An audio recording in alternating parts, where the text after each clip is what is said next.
Welcome to the University of Utah Department of Mechanical Engineering Future Freshman Info Session. Please enjoy this short video so you can see some of our facilities and learn more about our department.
My name is Joy Velarde, and I'm the Outreach and Recruitment Coordinator for the Mechanical Engineering Department.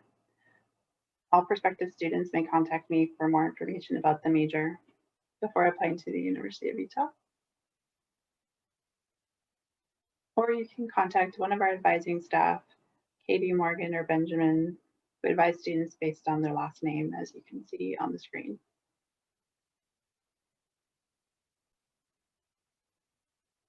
Here are some statistics about the Mechanical Engineering Department. We have around 1,000 undergraduate mechanical engineering students. Here's some of the demographics of our student body. We also have over 200 graduate students and close to 40 tenure-line faculty. Mechanical engineering students have access to a dedicated mechanical engineering building. The name of this building is the Rio Tinto Kennecott Mechanical Engineering Building, MEK for short, on the campus map. This building houses a tutoring center, a mechanical engineering specific computer lab. It's currently over 76,000 square feet, and we're breaking ground February 2021 for an additional 25,000 square feet to the right side of that end of the building in the photo.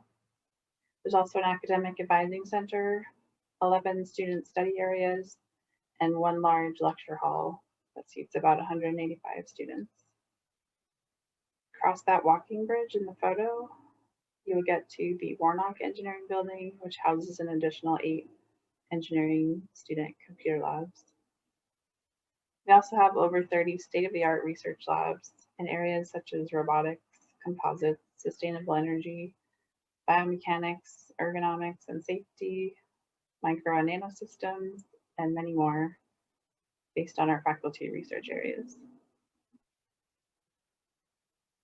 If you haven't applied to the University of Utah yet, you'll want to go to admissions.utah.edu/apply, choose the type of student you are, and make sure to choose pre-mechanical engineering as your intended major. Application fee may vary, but as of May 2020, it was $55. You need to send official transcripts from all schools attended. The address is available on the admissions website. And if your school does electronic transcripts, there's an email address provided. Be sure to send college transcripts if you took any concurrent or dual enrollment classes while in high school. Priority deadline was changed to December 1st, 2020 for the 21-22 academic year. That may vary in the future, so check the admissions website for current deadlines.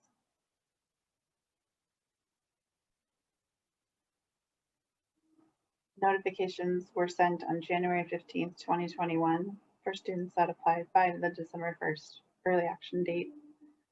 And as long as you applied by February 1st, you'll be automatically considered for merit scholarships, and you should receive a decision on March 1st. The final deadline is April 1st, and notifications will be on a rolling basis following that point until they close admissions sometime in the summer. You may have heard the term direct admission from the College of Engineering. All students with a 3.6 GPA, as well as a 28 or higher on the ACT Math or 26 Composite, should receive a letter from the Dean of the College of Engineering welcoming you to the college. Students still need to be eligible for Calculus 1 to start the mechanical engineering major. Students that don't get directly admitted by the college based on this criteria can still start the mechanical engineering major in their first semester if they're calculus ready. So this is more of a recruitment tool to make students feel like part of the college before they attend orientation, but it would not exclude you from being able to major in mechanical engineering if you don't receive this letter. After being admitted to the University of Utah, you should receive an admission packet in the mail and an email or text message notifying you of your admission. The next step would be to pay your enrollment deposit, which is currently $300, is non-refundable, and will be applied towards your first semester tuition bill. Once you've paid your deposit, you can sign up for the required new student orientation, which will be sometime throughout the summer if you're a first-year student. You'll need to attend the orientation, and that's when you can start registering for classes. A mechanical engineering advisor will be presenting a session for you and helping you to register for classes. It's unclear if the orientation for 2021 will be online or in person due to COVID-19. The last step is you need to send a final official high school transcript after your diploma is awarded, as well as any final college transcripts if you're taking any additional concurrent enrollment or dual enrollment classes through a local college. Make sure it's an official transcript from the college itself. And finally, you'll start classes at the end of August.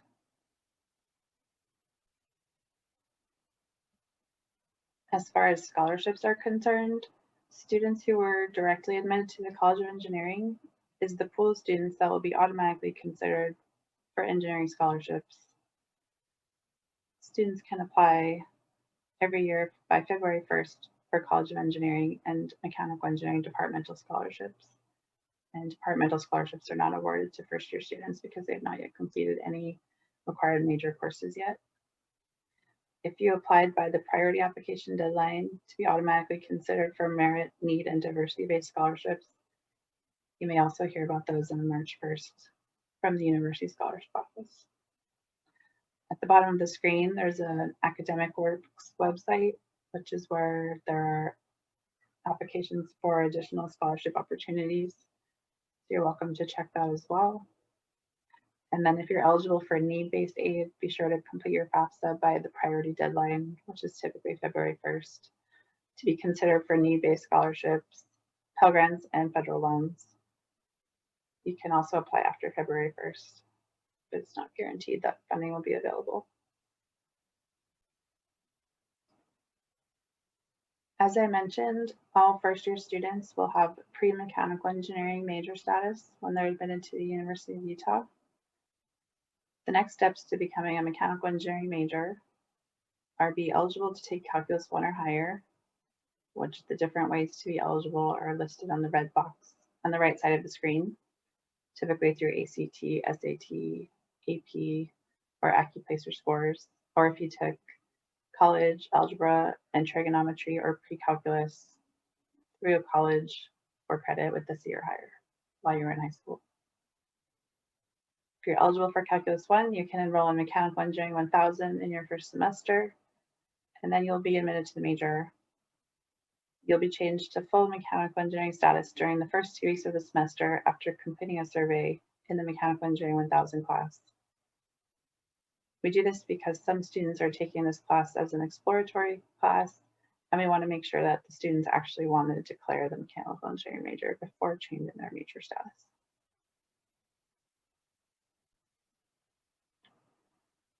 If you're not yet eligible for Calculus 1 based on your test scores, that's no problem. You can take math prerequisites leading up to Calculus 1. Just make sure to try and keep your GPA above a 3.0 so that when you're eligible to go into calculus, an advisor can change your major to full major status. You'll remain at pre-mechanical engineering status until that point. If your GPA is below 3.0, you may be asked to complete a questionnaire with additional questions to explain any low grades and repeats before being admitted to the major. This chart is available on our website. It shows all the paths to Calculus 1 based on your test scores. From the far left, which has all of the ways to be eligible for Calculus 1 in your first semester, going down from there from placement into pre-calculus, college algebra, or intermediate algebra on the far right. We'll show the classes that you would need to take to eventually get into Calculus 1. What if you took an AP exam? What does that mean about math placement? Students can place higher than Calculus 1 only through AP scores of higher than 3. This flowchart is also available on our website. The top row is Engineering Calculus 1 track based on the scores in the first box on the left. The second row is our traditional calculus track. The main difference is the engineering track has all engineering students and is a little bit more applied problem solving. The traditional calculus will have a lot of other students in different majors in the classes and is more theoretical. The next rows down have scores of 4 or higher on the AB or 3 or higher on the BC Calc exam and which math you would be eligible to start in, the highest being Calculus 3 with the 5 on the BC exam. This is a 4-year flowchart. It's available on our website. The far left has our policies and a key for how to read this table. And then across the top, you'll see year 1 through 4 broken into fall and spring semesters with each column being a semester. And the total credit hours listed assumes that gen eds are 3 credits and that you need all gen eds still needed to graduate. You can see that the first year only has 1 gen ed course in each semester and the rest are left to the end. And that's so students can complete all the prerequisites they need early on to get into their upper division classes.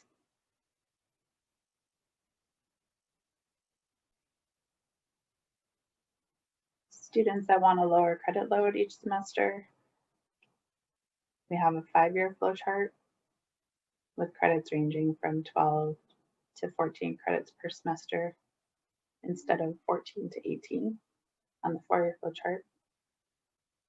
This chart has the same amount of requirements, just divided up a little bit differently. You can see your advisor to make a 4.5-year plan as well. Or if you're taking classes in the summer, your advisor can help adjust your schedule accordingly.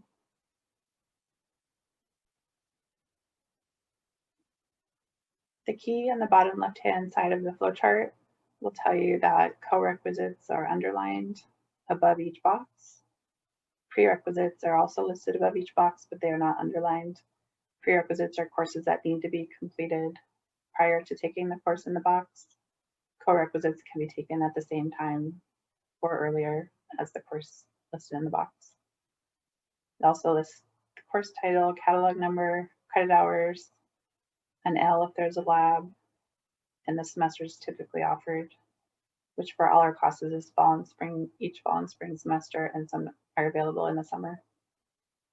Courses listed below the box are courses they can be taken concurrently with if it's underlined, or courses that will follow this course, or that it's a prerequisite for in the future.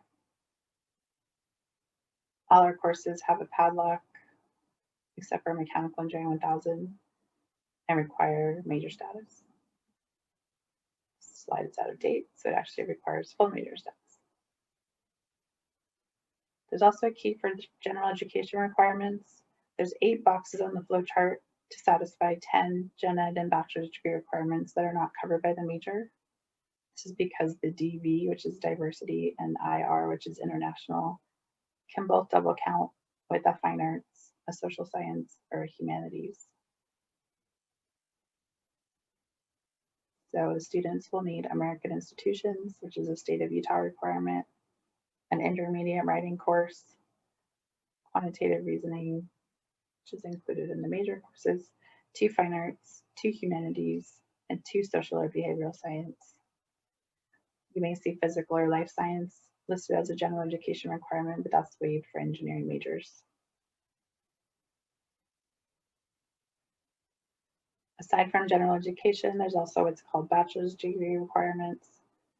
Some of these are covered by the major requirements, including the upper division communication or writing CW requirement, fulfilled with mechanical engineering 3400, as well as the 2 quantitative intensive courses, which are completed with mechanical engineering 3220 and 3230. As I mentioned, diversity can double count with the lower division general education. International can double count also with the lower division general education class. Within the mechanical engineering major, we have 13 emphases that are listed there on the left. An emphasis is listed on the student's transcript. It indicates a high academic achievement in the specific area of specialization through the completion of 3 technical electives within the emphasis area. As you may have seen on the 4 and 5-year flow charts, there are 4 technical electives required to graduate. So 3 out of your 4 would be within the emphasis area. An emphasis is optional, so students can also just take 4 technical electives of interest and not complete an emphasis. If a student completes an emphasis, they need a higher grade requirement, including a B minimum grade in each of the emphasis courses, as well as a B+ average in the 3 technical electives, as opposed to a C minimum grade for the rest of our requirements. In addition to our required mechanical engineering course curriculum, we also offer a course called Mechanical Engineering 1800, Success in Mechanical Engineering. This is an optional 1-credit course that is taught by an academic advisor. It helps connect students that are also interested in mechanical engineering. You'll learn about campus resources, meet some of our faculty, and you'll learn some college success skills such as time management, study skills, and life skills. You'll take the Strengths Quest exam, which is included in the cost of the course, and it only meets once a week for 50 minutes. So this class is highly recommended for freshman students. You might be wondering what the mechanical engineering major would be like. Many of our classes have hands-on engineering design projects. The picture on the top right is from our Mechanical Engineering 1000 class, where they learn SolidWorks and build a water pump and do a competition at our design day. The bottom left photo is from our Mechanical Engineering 1010 class, which is a programming class where students learn MATLAB, Arduino, and C programming languages. They also build this ping pong ball shooter and compete at our design day at the end of each semester. The other photos are from senior design projects, where they build anything from electric cars to robots to adaptive devices for people with disabilities. Projects vary every semester, and students have many projects to choose from.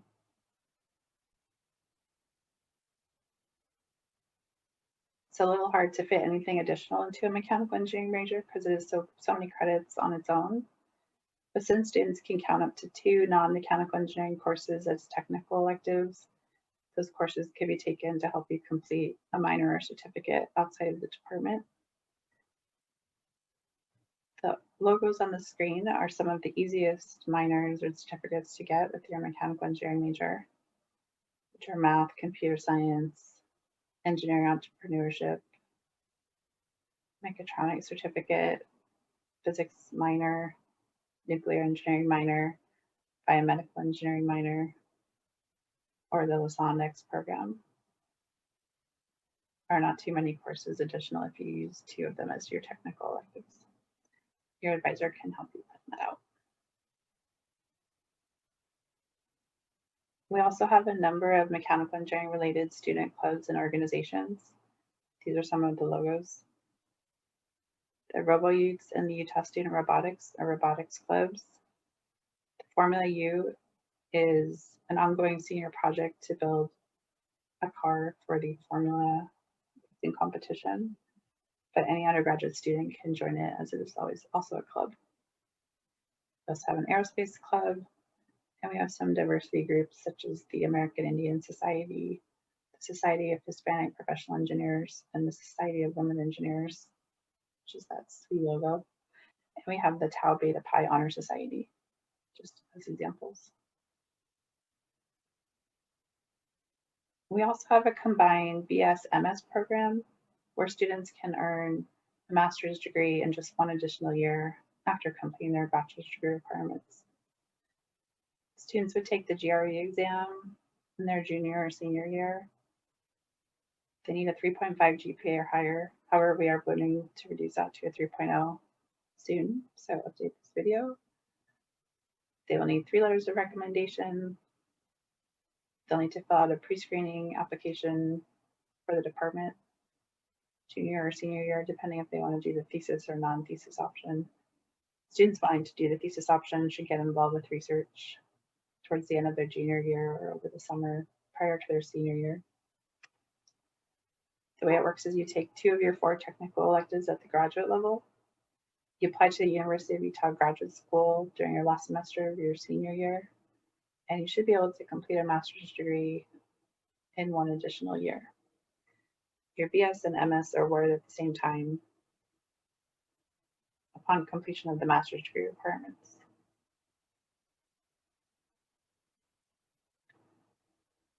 Internships and career outlook. On the right are some of our top employers for both jobs and internships. A lot of these are located at the Air Force Base, at the airport, or in Research Park adjacent to the university campus, or in downtown Salt Lake City or Salt Lake Valley. Currently, average starting salaries are in the $65,000 range, and about 70% of our students report completing at least 1 internship. And about 65% of students report being employed by graduation, many more students employed within a few months of graduation, and about 20% reporting that they plan to go on to graduate school. One thing to note is that 1 technical elective could come in the form of an internship for credit by enrolling in our MEE on 5910 class. You might be wondering, what can you take in high school that could count towards the mechanical engineering major? There's a few AP classes that with scores high enough could replace requirements for the mechanical engineering major, including AP Calculus, could waive Calculus 1 up to Calculus 2. The scores are 3, 4, or 5. We accept the Physics C Mechanics exam with a score of 4 or 5 for Physics 2210, which is Physics 1. We also accept Physics C Electricity and Magnetism with a score of 4 or 5 to replace Physics 2220, Physics 2. We also accept a score of 4 or 5 on the Chemistry AP exam to replace Chemistry 1210, and students must present their lab notebook to the chemistry department to waive the lab requirement, Chemistry 1215. There are other AP courses that might waive some general education requirements. This chart is available on the admissions website, and we have a link to it on our future first year student page. Scores of 3 or higher, or in some cases 4 for writing, can waive general education requirements. Students would want to focus on the fine arts, general humanities, social science, and American institutions, because as I mentioned, you do not need a physical or life science for the mechanical engineering major. Concurrent enrollment courses, also related to humanities, social science, fine arts, and intermediate writing would also probably count for general education requirements when you submit your college transcript to the admissions office. A language is not required for a Bachelor of Science degree, so the language AP scores and the AP Computer Science would just give you elective credit, would not count towards anything for graduation. We also do not accept engineering technology classes for mechanical engineering requirements. To schedule an appointment with an academic advisor, you can go to our website, mech.utah.edu, hover over academics, undergraduate program, undergraduate advising. The advisor appointment links are on that page. Or you can book an appointment with the outreach and recruitment coordinator on the future student contact page. We hope to see you at the mechanical engineering department sometime soon. Have a great day.